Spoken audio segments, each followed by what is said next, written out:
الخناقة بين محمد شوقي وسيد معوض مع حازم إمام وبركات. الناس صعبة. العركة ابتدت لما كابتن محمد شوقي طلع في برنامج مع الكابتن أحمد حسن وقال إن الكابتن حازم إمام اتفق معاه إن لما كيروش يمشي هيكمل هو مع فيتوريا، والكابتن أحمد حسن أمن على كلامه وقال أنا عارف الكلام ده، وقال إن بعد كده الكلام اتغير وحازم إمام ما قالش اللي هو التزم بيه قدامه. بقول لكم إيه، ما تيجوا نشوف. أنا كنت المفروض كان في اتفاق إن أنا أكمل مع المنتخب الأول، سيبك بقى من المنتخبات اللي فيه. وده تصريح اللي كان مسؤول وقتها، ده تصريح رسمي من المسؤول وقتها عن الملف ان اللي هيكمل ده وده. مش يعني ده حصل اتفاق كمان، يعني ده حصل اتفاق خلاص بره الشاشه وبره التصريح، حصل اتفاق كمان ان انت هتكمل مع فيتوريا اللي موجود مع فيتوريا. ما تسالنيش برضو ايه اللي حصل. صدمت فيه على حسب اللي عرفته واللي سمعته. حازم وبركات. الكابتن حازم امام سمع الكلام ده من هنا وطلع يرد عليه من هنا في برنامج مع الكابتن شوبير. قال ايه بقى؟ شوقي زعلان عشان انه اتصدم في حازم وبركات. بص، ما هي برضه فكره ان العمل في الشغلانه دي يا كابتن في ناس بتزعل منك. نعم. بتيجي تختار واحد ما تختارش 80، نعم. فال 80 هيزعلوا منك. نعم. والواحد هيقول عليك كويس.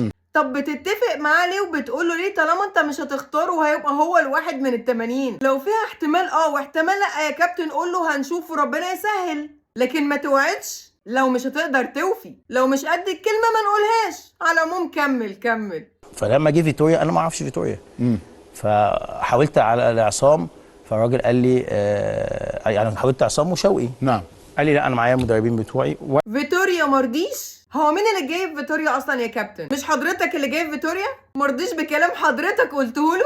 حلو، يعني فيتوريا جايب المساعدين بتوعه معاه. مين بقى مساعد فيتوريا دلوقتي؟ الكابتن ايمن عبد العزيز. ايه ده، هو الكابتن ايمن عبد العزيز من ضمن المساعدين بتوع فيتوريا اللي كان جاي معاه؟ ولا هو جه عشان صاحبك وبتجامله يا ابو الكباتن؟ جايب صاحبه وده جايب واحد معاه في النادي. ده حتى في ناس جوه الاتحاد مختلفين معاك على الكابتن ايمن عبد العزيز وبيقولوا السي في بتاعه علشان يمسك المنصب ده. وعلشان كابتن حازم امام يغلوش على موضوع كابتن محمد شوقي راح قايل كلمتين عن سيد معوض بس من غير ما يقول اسمه. ما تيجوا نشوف. في ناس ازعل منها بتتجاوز. زي مين؟ مش مهم يعني. ناس تجاوزت في حاجات. ناس في الوسط ما اخترناهوش في منتخب ناشئين، فيبعت لك بقى رسائل حسبي الله ونعم الوكيل. يا ريت حسبي الله ونعم الوكيل، حاجات كده يعني ما تبقاش متخيل ان هو يعني دماغ صغيره كده يعني. قام الكابتن سيد معوض سمعه وهو بيلقح عليه بالكلام وهو اصلا مش ناقص وعلى تكه، قام طالع يرد عليه.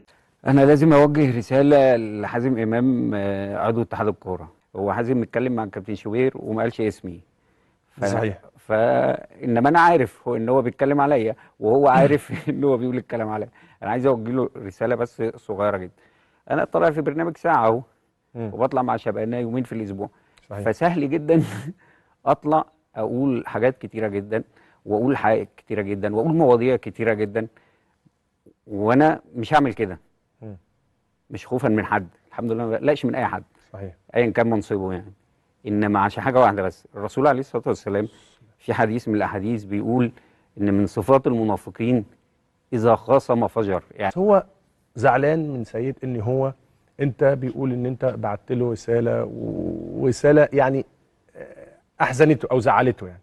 لما تيجي على حق سيد يبقى احنا عايزين ده تاني حد يقول عليك نفس الكلام يا كابتن حازم، انك مش ملتزم بكلامك وبتدي وعود وخلاص وبترجع في الكلمه اللي بتقولها.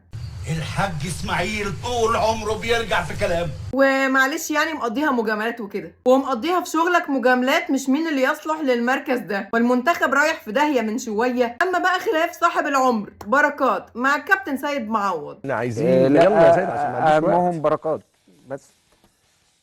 قاسنت على بركات شويه.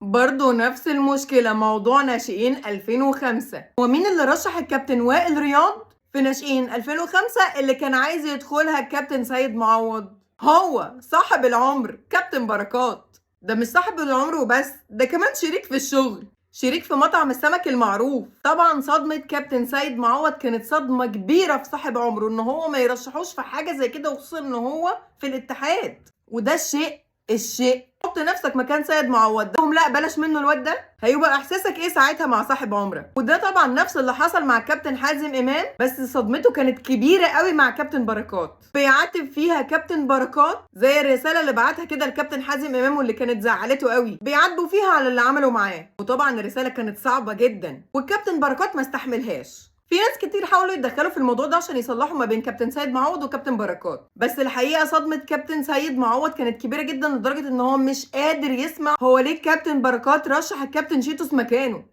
بس عايزه اقول لكم على حاجه، الحق يتقال بقى ان مفيش حد كان بيتكلم على الكابتن سيد معوض غير ان هو بيقول عليه طيب جدا وقلبه مفيش انضف منه. انا شايفه يا ساره انك من ساعه ما عملت البرنامج بتاعك وهو عامل مشاكل كتير مع ناس كتير. قلب كده على برامج الفنانين، مش عارفه ليه، مين اتجوز مين ومين طلق مين ومين اتخانق مع مين. دي كوره يا كباتن، كوره. كوره يعني رياضه، والرياضه يعني اخلاق، وما يصحش كباتن كبار زي كده نوصل المواضيع للدرجه دي. وده اخر الكلام. سلام.